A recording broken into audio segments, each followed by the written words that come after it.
What's up, guys? This is Coach Grant with First Down Training, and today we're going to be going over some drills to help wide receivers never drop a pass. So we're going to show a game situation where a wide receiver is going to be catching a pass, and then we're going to show a drill that works on that exact situation to avoid you dropping the ball. So I hope this video helps you guys out. Hope it could teach you a few new things. But also, fellas, we're going to be coming out to 15 more states this offseason for 2-day-long QB and wide receiver training camps. So check out that very first link in the description below if you would like to sign up and train with us if we're coming to a city near you. Next up, we were coming out to San Francisco, then Miami, Las Vegas, Charlotte, Portland, Dallas, Nashville, Chicago, Buffalo, Atlanta, Houston, Philly, Detroit, Boise, and Los Angeles. So again, fellas, if you'd like some more information on how you can sign up, check out that very first link in the description below. Let's get started with this video. So this first drill we're going to be going over is going to work on wide receivers snapping their head around and locating the ball pretty much for hand-eye coordination. So this clip here is going to be from Calvin Ridley, and he's running this like deep kind of like inside stem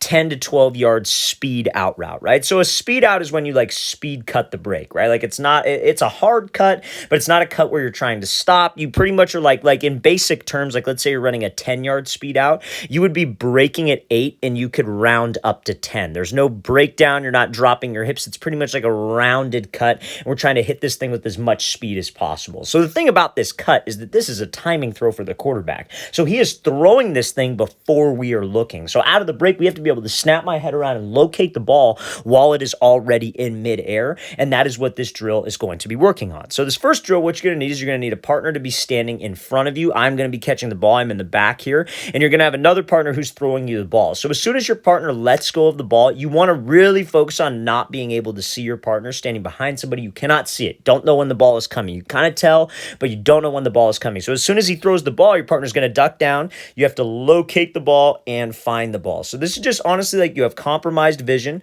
which is essentially how it is when you're running a route. You're obviously not running looking at the quarterback. You break, you got to snap your head around and find the ball. So this is a great drill that you could do if you have two partners, somebody throwing you the ball, a partner to duck, and it works on that hand-eye coordination and tracking ability. So now, next situation we're going to be talking about here. This is a clip here from Tyreek Hill, and there are going to be situations, fellas, as a wide receiver where DBs are grabbing, holding, pulling on my arms, and there's nothing we can do about it, right? And again, it might get called, but it might not. This is not the NFL. This is not college. These referees are not well paid in high school. Well, if you're watching this in college, maybe you get more calls, whatever.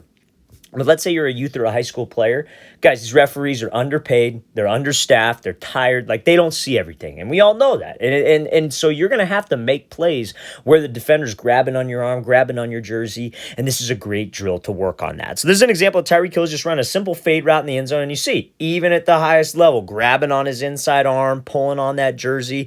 The flag wasn't even called. Referee's going to let this thing go. But Tyreek Hill still finishes the play. So this next drill is a great drill for this exact situation. So you need a partner. What he's going to do is you need just a simple towel, and he's going to wrap that towel around your elbow. He could do this on either arm, and he is going to pull with about like 3/4 worth of pressure, trying to grab onto your arm. Then you're going to have your other partner. What he's going to do is he's just going to throw you a pass, and you have to catch while this partner is pulling on your arm with about 3/4 of tension. Not full tension, because he's obviously going to rip your arm open, but pulling on that thing, 3/4 tension. We have to fight through it and still be able to look in the ball. Now, another thing that this is good with is this serves as almost like a distraction. As a wide receiver, we have a lot of distractions, right? We're worried about running the right route. We're worried about the coverage. And then we still have to catch the ball and focus in on the ball. You're obviously not thinking about all that stuff in an actual game, but this is a great drill to build that muscle memory and to build that habit of just focusing on the ball no matter what the situation is, so we could look it all the way in. So let's play this thing again full speed.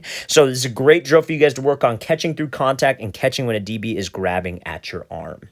So now, this next example here is Garrett Wilson running a dig route over the middle. And I want you to pay attention to the contact that he is receiving on this. So this is going to be a great drill for you guys to work on catching through contact. I think that's something that a lot of wide receivers don't necessarily know how to do, or maybe not know how to do, but they're just not comfortable doing because they don't work on it enough. And this next drill is something that's going to help you work on catching through contact. So I'm going to play it full speed. So he comes off the ball, inside release, breaks to this dig, and you see jersey grabbing all over him. Like this is just holding call number one. And like I said, fellas, though, we're not going to get every single call as a receiver. We can't use the holding and the grabbing of the jersey as an excuse. Yes, it's a reason. There are definitely reasons, but we can't use it as an excuse. We still got to finish the play because honest to God, fellas, these are the types of plays that coaches want to see you make. Plays they don't expect you to make. They don't expect you to catch the ball in this situation. This is holding. This guy's grabbing onto us. He's grabbing my jersey. He's a big physical guy. They don't expect us to make this play, but if we can make it, it's a play that you should expect yourself to make. Coaches may not expect you to make it, but you should expect yourself to make this type of play. A lot of contact. He's hitting him. He's diving over the middle. So this next drill is pretty much exactly that. You're going to have a partner, and he's pretty much just going to rough you up while you're playing catch with another partner. So he's going to be throwing you the ball. He's going to be hitting you on the shoulder, hitting you in the back, whatever it is, grabbing you, pushing you, and you still have to focus on the ball and look this thing all the way in, which is how you would catch a ball over the middle. And these three drills that we just went over, all simple drills, guys. You can do this in your house. You can do this in your living room. Like, all you need is two partners. You need somebody roughing you up like this for this drill and somebody throwing you a pass to work on that catch through contact. Focus on the ball. Don't worry about anything else. Great drill for that catch and contact and obviously catch in traffic. All right, fellas, really want to thank you for watching. I really appreciate it. If you have any questions at all, don't hesitate to leave those in the comment section below. Always appreciate the feedback. It's always great to hear from you guys. And again, fellas, if you would like to come out and train with us in 15 different states this offseason, check out that very first link in the description below. Again, that's where all the information is, where you guys can sign up. And again, we're going out to San Francisco, all the way to Detroit, Boise, all over the country, fellas. So I'm sure we're at a place local to you, and we'd love to meet you and have you out to our event. So again, very first link in that description below. I'll see you guys next time.